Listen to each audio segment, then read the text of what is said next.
How to read a loan estimate for a Kentucky mortgage loan. Hey, it's Joel at Lobb Mortgage. I'd just like to go over a loan estimate today to kind of clear up some confusion as far as when you get all the paperwork to sign. This is really the most important thing to go over. Typically, you'll get over 80 to 100 pages to sign in your initial loan application disclosure.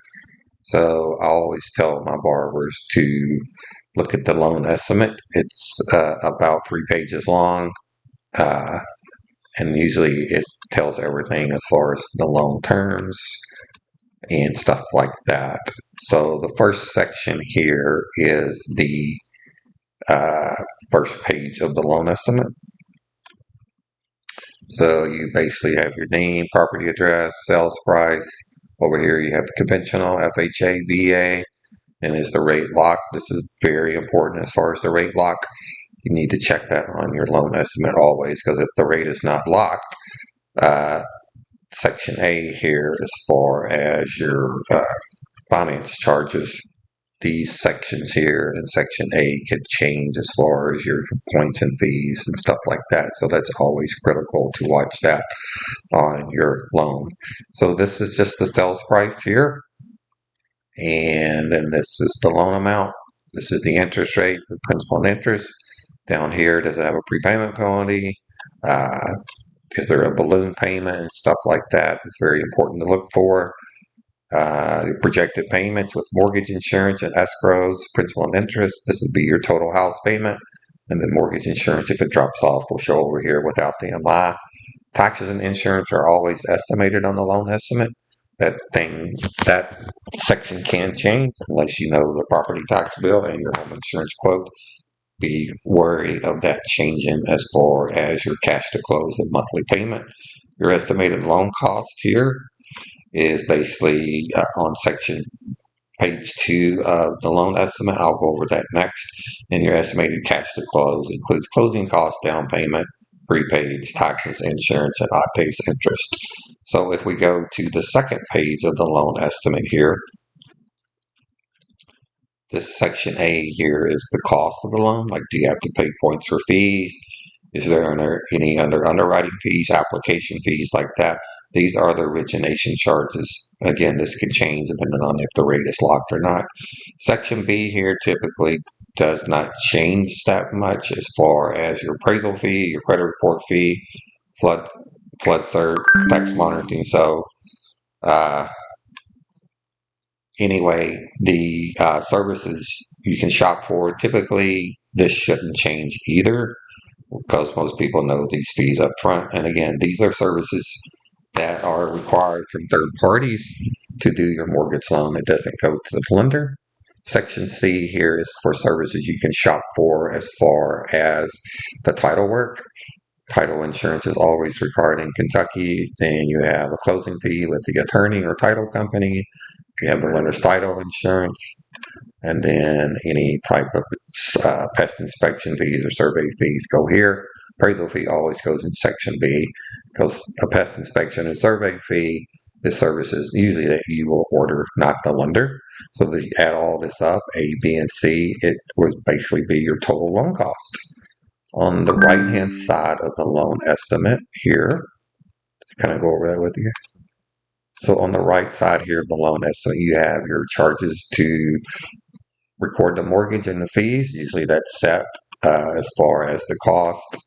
It can vary anywhere between $100 to $200. This is your prepaid. So usually you have to have your insurance paid at closing for the first year, or if it's a refinance, depending on when it's closed. You have odd days interest that they will collect. Basically, the interest starts clicking the day that you close to the end of the month. So if we were to close July the 15th, they would collect interest for that 15 days to August the 1st. And this would push your house payment out until actually September the 1st. So it's called your prepaid. You're prepaying your interest. Same thing goes with your property taxes and home insurance. Property taxes in Kentucky are due December 1st. The bills go out usually October. You'll get them in November. So typically, if you have an escrow account to pay up to taxes and insurance, this can vary greatly as far as your escrows at closing. Again, check with your lender on that as far as property taxes and home insurance. Title insurance is optional. Typically, I don't recommend that. It's just an extra cost. But again, if you feel uncomfortable about the deed or encumbrances on the title or any back taxes or anything that you would be afraid as far as that would come up with the title search, you can always get that. So you add actually the prepaids and other costs, E, F, G, H, and I. You add that up and it's 2382. So basically your loan cost is 5672. Your other cost is 2382. And then this would be your total cost of 8054. So that's your total closing cost along with prepaids. Down payment, if you had a down payment, be here. And if you had a deposit, be a negative. So your estimated cash to close would be 16,054, which that bring that back on the first page. That's basically how you get your cash to close.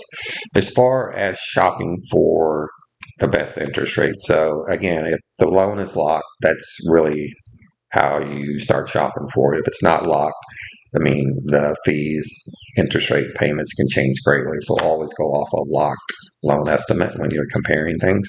So in 5 years, you basically have your interest that you will charge, that you would be charged on the loan. Your APR is basically the cost of the loan expressed as a rate. This is not your actual interest rate, it's the APR. So that's basically like how much closing costs am I paying to get that interest rate. So your note rate over here, it may be 3.875, but your APR, which is a reflection of the cost of the loan, like how much closing costs am I paying, it will be here, and then your tip is your total interest percentage. So always go off the APR and the tip when you're comparing mortgage rates. Anyway, I just wanted to do a quick loan estimate here to go over it.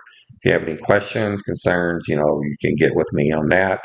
Also here, it tells you that the loan is assumable or not assumable. Most loans will have that marked, and then the loan requires home insurance. If you're over 15 days late, there's a 5% penalty. And then over here, it tells you if they're going to service a loan, meaning make your payments, or they're going to transfer to servicing. Most loans are transferred. You'll have to sign this initial loan estimate, and then you'll sign a locked loan estimate once the loan is locked in. So again, this is very important if you look at loan estimates when you're comparing things, if what type of program it is, conventional, FHA, VA, and if the rate is locked. And usually the lock here will tell you how long the lock is. You usually lock it in from 15 to 30 to 45 days. Anyway, just want to go over this real quick. If you have any questions, let me know. Thanks and have a great day. Call or text with your mortgage questions about a loan estimate to 502-905-3708.